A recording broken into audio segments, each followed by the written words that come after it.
Why don't we hear what the manager thought, eh? Because Becky Eyes has been catching up with Pep Guardiola. Here he is.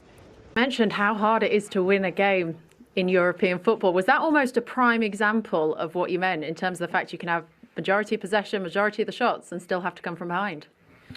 Yeah, it's football. Football is the only game that statistic doesn't count. So the last two games, I don't know how many chances we miss. The performance was really well. The guys make incredible effort. We played really, really good. But we were not able to score goals. But we were, consistent. And at the end, yeah, we won the game. It's very unusual for your side not to be clinical in front of goals, especially I think in the first half there was 22 shots on goal. Were you left scratching your head? That means when you have 22 shots on goal, you are playing really good. And I said one day will come, but they have to be the responsibility, the people up front. I said, well, we have to score a goal because the effort is so big. If that game we scored 2 goals in the beginning, will be completely different. The reality is that we play another, like West Ham, a fantastic game. Okay, we miss chances, but continue like this. As much we are able to create this type of amount of chances, the games always, sooner or later, we will win the games. Was it a fairly calm team talk at half-time? I'm calm. I said, what we talked about, guys, we cannot say we're playing bad. So forget the result. We are able to come back. So go for it and continue to respect the positions, be more calm. And yeah, we did it. Well, the goal certainly came. Julian Alvarez, is he fast becoming one of the first names on your team sheets? He deserved it. Every single game is working and scoring goals, making assists. So when that happened, he deserved it. Bernardo Silva came off in the first half just at the end. I saw he's got ice strapped to the top of his thigh. What can you tell us about that? Yeah, I don't know what he has. Still, I didn't talk with the doctor, but yeah, hopefully it's not good. Well, Pep, thank you very much. Thank you very much. Right, lads, let's talk about this then, because obviously, in terms of the performance that you saw, a slow start for Man City, but they still had a load of chances in the first half, but actually the goal gave a completely opposite side. Yeah, that's a surprising element to it, but in regards to the performance, yeah, it kind of went how I thought. The chances created by Red Star came how I thought they were going to come, spacing behind. They had to be efficient. We have spoke about that before the game, and there was that. The run off Ruben Diaz was strong, and the ball was in behind, and when you get them opportunities you have to convert, and that's what they did tonight. There you go, Bakary, it was a little bit of a tight offside, but if you say that, people on social media go, that wasn't tight, was it? It did. We've seen much tighter than that, but I think it was a really good run. I think timing's key in these situations. Makes a fantastic run and the execution of the pass and then the finish to match it. So he looked sharp all night. He didn't come off from a couple of times before that. He looked dangerous, and then when they got it right, he was clinical enough to finish it off. Rio, I want to ask you about the second half goals. The first one, first of all, 1 minute, 13 seconds, as soon as the restart pretty much happened. So Pep must have given them a pretty good team talk. What did you make of this goal? You cannot underestimate the quality of this goal. This is an absolutely wonderful finish in so many ways. Alvarez receiving the ball as a number 10 on the half turn. Did we know he could do that before he came? We thought he was just a sniffer dog goal getter. Here you see that number 10 facing up the defenders, playing it, but not only just playing it, running, and the disguise on the pass from Haaland was fantastic, and the finish. Look at his footwork here. This is the one that I love here. Look at the footwork. Boop, boop, goal. Beautiful. In the same stride again. This moment here again. If you necessarily haven't played, you underestimate how hard that is and how delicate that touch is to get it in the net. I don't think the defender's anticipating the second touch, but like Rio said, I think Alvarez has showed a different type of play tonight. I think he's dropped off in link play, and that's natural, by the way. He's not. You can't. There's no way that you coach that or you train those type of finishes. That's just something. It's just it happens. He just reacted and bang, goal. It's not that I don't appreciate the thoughts of two centre backs in terms of touch and goals and things like that. Dare you. However, there's probably someone a little bit more qualified to talk us through that goal, and that is Mr. Ali McCoist, who we haven't let go yet. We keep up on the gantry. I hope you're warm up there, my friend. I'm fine, Laura. Thank you why for don't your you give concern. Look, you look so disappointed in me. The goal, man. The goal, tell me about it. The goal was wonderful. The boys have got it spot on. A couple of things about the goal I want to tell you about. First, his initial desire to make the run. Haaland comes on his left-hand side, but if you look at him, he forces his body, Alvarez, in front of Wang, who's the matching midfielder, who's going to drop back and pick him up. So he shows a great desire to get forward. Once he gets forward, if he doesn't take the second touch immediately after the first, his angle's beaten and he has to either stop and come back or choose another option. It is an absolutely top-class finish. I thought he was very, very good all day, but the goal summed up. It was a beautiful goal, Laura, it really was. Ali, it's really easy to compliment Alvarez in terms of what he's picked up in trophy, silverware and things like that, trophies that he's won. We watched him at the World Cup. How special a player do you think he is and he could become? Oh, I thought he was superb tonight. I really do. And it's a kind of crazy thing to say. Fletch and I was talking about it, and I kind of said he went under the radar a little bit. Then you look at the trophies that he's won the last 2 years. But what I meant was, when you think of Manchester City key figures, you think a goalkeeper, you maybe think Diaz, Rodri, Haaland, Alvarez would maybe not would immediately spring to mind. But I'll tell you what, I mean, he's in form like that. I know they've got a wonderful squad, but it'd be very, very difficult to keep out that side. The way they can move the front three, whether it's Foden, we saw Doku come on, he started off on the right, he ended up on the left, Foden goes out the other side, Alvarez mainly stays central, but they're all very, very comfortable switching. But he's turning into a very, very important and key player for City. I wondered how you kept warm, and then I just spotted over your right-hand shoulder a bag of Haribo. Is that Star Mix? Completely empty, might I add? They're Fletchies. Oh, seriously. We knew you were going to say that. They're Fletchies. Can I vouch for that, please, Ali? I came up to the gantry in Milan last year and I got my hand snapped off for even attempting to go near them. Well, listen, other sweets are available, can I just say? If you move the camera a little bit, you'd see my banana and my nuts sort of just finished. I hope not. Well, if you just finished it, Ali, we wouldn't see it. That's a really dangerous camera angle, if that's what we can see. Ali, we're gonna go and let you keep warm now. It's been lovely catching up with you, and our viewers can actually hear you, see you, catch up with you on Thursday as well when your boys are in action. Yeah. Absolutely, looking forward to that very much too. Excellent, Ali McCoist, the wonderful Ali McCoist. That's how you do analysis, you two. All right, look, that's how you describe a goal. Fabulous. Anyway, look, let's see another goal and let's talk more about Alvarez, shall we? Because this was a free kick. We were looking at this and we were going, are they going to give it to him or not, Julian? Yeah, I'm surprised it has gone to him, but again, on his overall performance, he deserves it. Again, the fact that he's on the free kick shows another string to his bow. So there's so much quality in terms of set piece takers in his team, but Alvarez has stepped up and put in a great ball, dangerous ball, and the keeper made a strange decision. And he did have strange moments throughout the night, but he was strong. But this, we look back on it and regret. But listen, you can't take nothing away from the technique. I think it tells you where he was in the squad as well. I think at the weekend against West Ham, he hit the woodwork from a free kick. So De Bruyne, the main free kick taker out of the team, he's now the guy they're looking to take free kicks, responsibility being taken. What I really loved is just before we were about to go to the first half kickoff, we were thinking about what we want to talk about. Sometimes we do that when you're like, what haven't we covered? And you guys both said the same thing. You were like, I want to talk about Rodri. You described him as irreplaceable as well. Did he show that today? Why you have those qualities? Complete control. He is the conductor in this team. I think everything good that happens in his team, invariably he's involved somewhere, whether it's him breaking up things and giving it and feeding other players. But his composure in really all phases of the game is super impressive. And today again, I thought even the goal, it's going quick around him. He slows it down, caresses it into the bottom corner. It's a majestic finish. Yeah, I think he's arguably the most intelligent player in the team, the way he plays that position. And there was a lot made of, again, we talk about transitioning from player to player and profile to profile before the game, and people question whether they can replace Fernandinho, and he's done that in abundance in a different style. My add, again, he's not again a tough tackler, but his understanding of positioning, when to nullify attacks, interceptions, and his regains in the final third, oppositional final third. But then he also has a level of composure in front of goal that we've seen numerous times, and no more than tonight, and as in the Champions League final. He reminds me of that, the big kid in the playground who's just got the like ball. Buddy You can't get the ball off him. That's what it feels like to me when he's playing. And everything's in slow-mo for him. Welcome back to the Etihad. The game is all over. The score was 3-1. Manchester City bringing it back from going 1-0 down at half-time. One of the men that contributed to that scoreline is Rodri. Had a brilliant game. Lovely for you to join us here. I know it's probably the last thing that you want to do, especially because you're probably a bit cold after that. Talk to us about how you felt in that game and how the team are feeling now you got the win under the belt. Well, I think it was a tough game, even though, to be fair, we could score 3-4 goals in the first half, but we weren't clinical enough. And yeah, in the first chance they have, they score. And sometimes football is like this. The same happened in West Ham. I think it's quite the same type of game. But I think the most important part of this game is when you arrive into the halftime and talk to the guys and say, okay, guys, stay calm, don't be panic, let's keep doing our job. And yeah, at the end we score 3 goals. Julian was unbelievable. Kyle by half a meter was close, and then I could score. So yeah, I think complete game in all the times. We would love to show you your goal, and maybe you can talk us through it and do a little bit of analysis. Tell us where you were, what you were doing.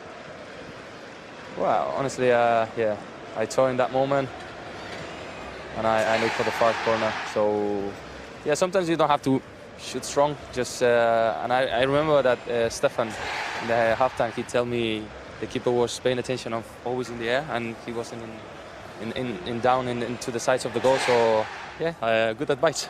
Have you made a conscious decision over the last season to get more goals? And because you seem like a natural finisher, and you don't seem to panic in front of goal. Yeah, I think it's something that becomes natural on a player. I know it's not my role, but I feel that the way they defend us, they break drop in the areas, and they give us quite time to the midfielders to shoot and to a bit of the second line. So it's something I'm trying to work and to grow, even though it's not my biggest quality, but I can help in the team in some moments. So it's something, not only the goals, assists, be part in that part of the game. We talk about your position, and there's loads of debates that go on throughout the game, and people talk about you being the informed best central midfielder in the defensive element of your game in the league, maybe in Europe. What are your roles and responsibilities in the way that you play for Man City in particular? Well, I think the role is, how can I explain?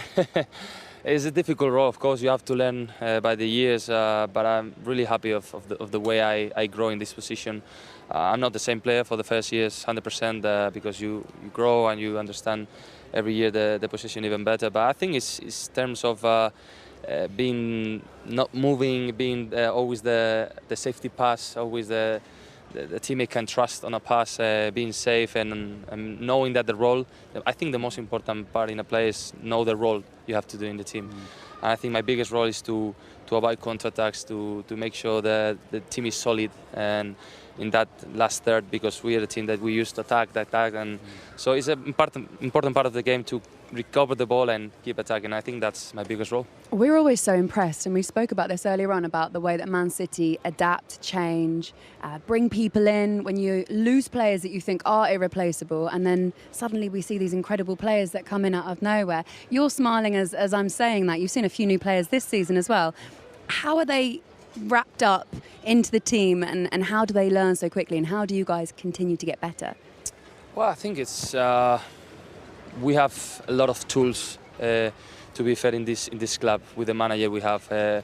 So I think the biggest advantage a player has is when you go into the pitch, you have many tools, to use it. And so sometimes where the players are here, and it's easy for the players. Of course, you have to grow in the position, understand in which team you're playing. It's not the same from the teams you played before, but I think talks in a good way about the staff, about Pep, that every player that comes into the team adapts very, very easy. You see, for example, Julian now is playing as a number 10, and he's a striker. So it talks to you about the ability of this manager and the players to adapt. Listen, we will let you go. Thank you so much. Thank you very much, so great guys. to catch up with you, and congratulations on your performance today as well. Lovely to see you. We'll let Rodri go. Brilliant. Amazing English-speaking person there that probably speaks better English than I do. He's a bit concerned. He's a bit worried before the game, over the interview, that I don't want to get anything wrong. Hopefully you can help me, but he speaks so... Wow, it was wonderful. Listen, we want to speak a bit more Pep, because we heard from him just before the break. He is obviously in the Champions League. He's got one under his belt here at Manchester City. But I want to show you this, because he's now at 102 Champions League wins individually. That is, 5 behind your old boss, Sir Alex? Yep. In fact, actually, I think, has he levelled it with Alex? Yeah, he's levelled Sir Alex, and he's only 5 behind big Carlo Ancelotti. So talk to me about what sort of an achievement that is, having known Sir Alex in the way that you do, and watching Pep and the way that he manages, like we speak to Rodri, to develop develop teams. I think his win percentage as well will be hugely impressive. I'd argue it probably be the greatest out of all of those guys on there, I would say. But I think one of his greatest attributes is the way that he gets players to then, like you were talking about before, integrating into his squads. He gives them so much information and equips them with so much that when they go on there, like Rodri alluded to there, they could probably go on there and play passes blind because they're so well drilled. It's like a well-oiled machine. And I think that you look at some of the players that come in, Akanji, Aki for starters, 2 centre-halves, only played really centre-back in most of their teams, playing full-back last season in big, massive games in Champions League on the way to winning it. I could go through the team as players that are playing out of position, different positions, and playing perfectly well. But that comes with great coaching, a culture, an environment set by the man Pep Guardiola. Yeah, I echo them thoughts and comments from you. I think the biggest compliment I could pay him is that every player he's probably had under his tenure has improved. Everyone's enjoyed it to a certain extent, and everyone's won trophies, and that's the element, the objective of any professional is to win trophies, and everyone's doing that. You're challenging for every honour in every competition, every season. That isn't something we should take for granted. I know they did the treble last year and there was everyone favourites in every competition, but it kind of feels like it was just like underwhelmed because we expected them to win, they did win, so that's great, they'll do it again. Where I think if we look back and think there's only a handful of teams that have done what City have done, especially in regards to their treble. They've achieved so much and dominated for so long. It's a remarkable achievement. And I think one other element to him that is that all of those managers that we saw on that list, especially Carlo Ancelotti, especially Alex Ferguson, they have a relentless desire to go and keep on improving and keep on winning every single year. You don't get to them numbers without that, and that's a mentality, that's a mindset that he'll be drilling into those players day in, day out.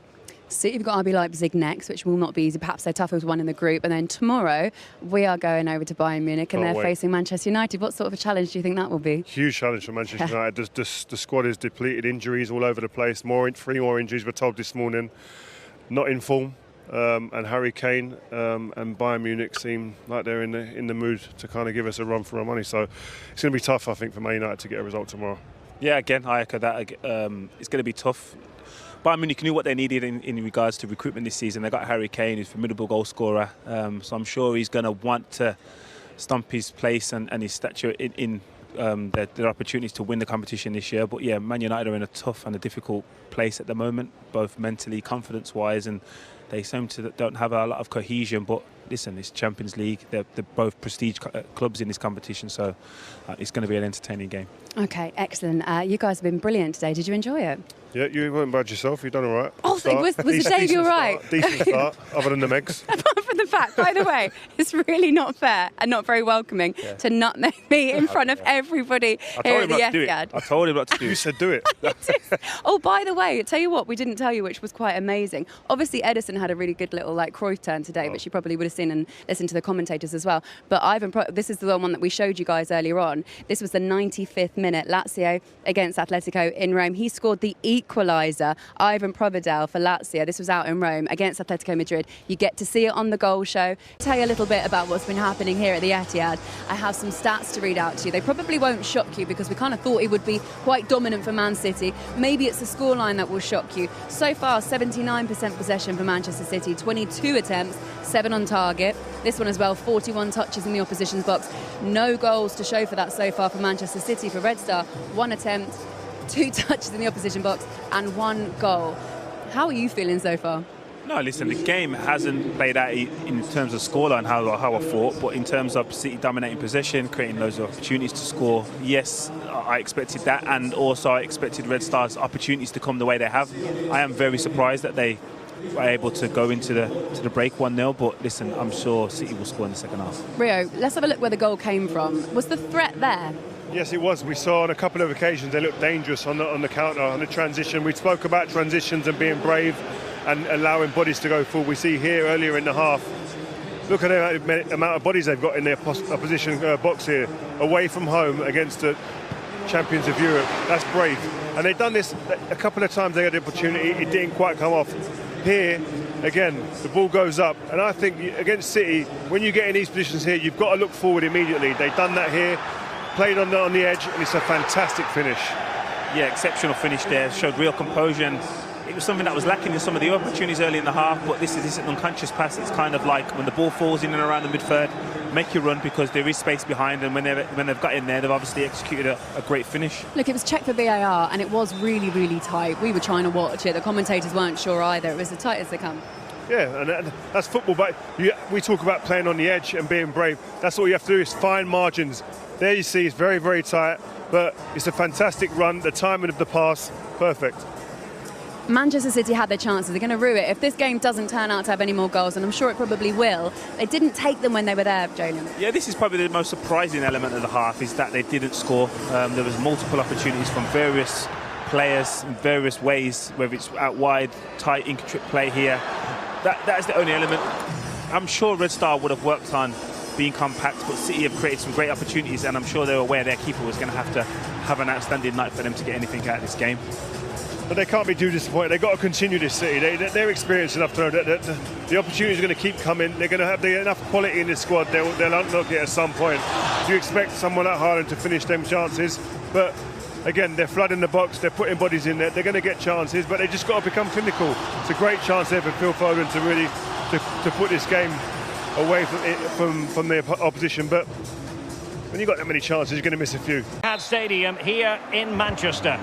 A warm welcome from me, Derek Ray. I'm joined for commentary by the former Arsenal and England defender, Lee Dixon.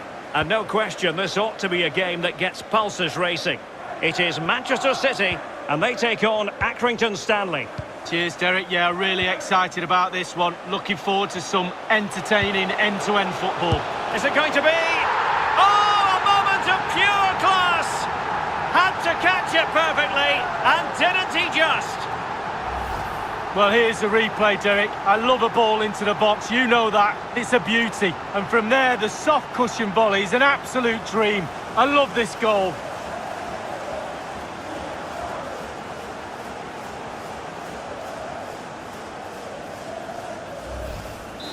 The opening goal of the game then. Manchester City goal.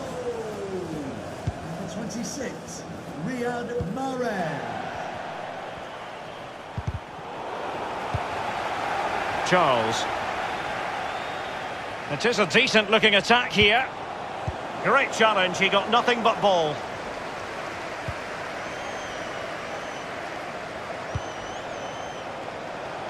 Foden. An incisive pass. Gabriel Jesus, pretty fruitful position. Joao Cancelo. And now Rodri. Easy save.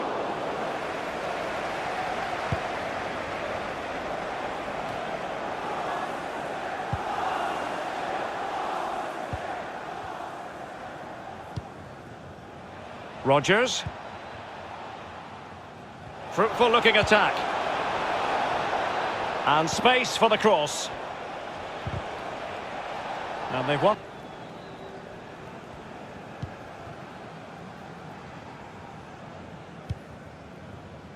Mahrez. Gabriel Jesus. De Bruyne. Will he find the net? It must go in, surely. Gabriel Jesus comes up with a goal.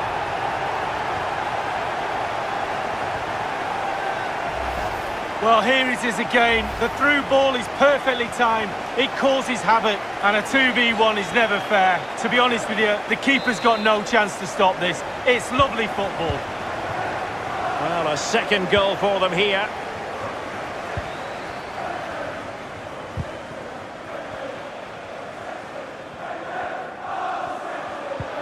Good vision from Gabriel Jesus. Will it be able to clear the danger?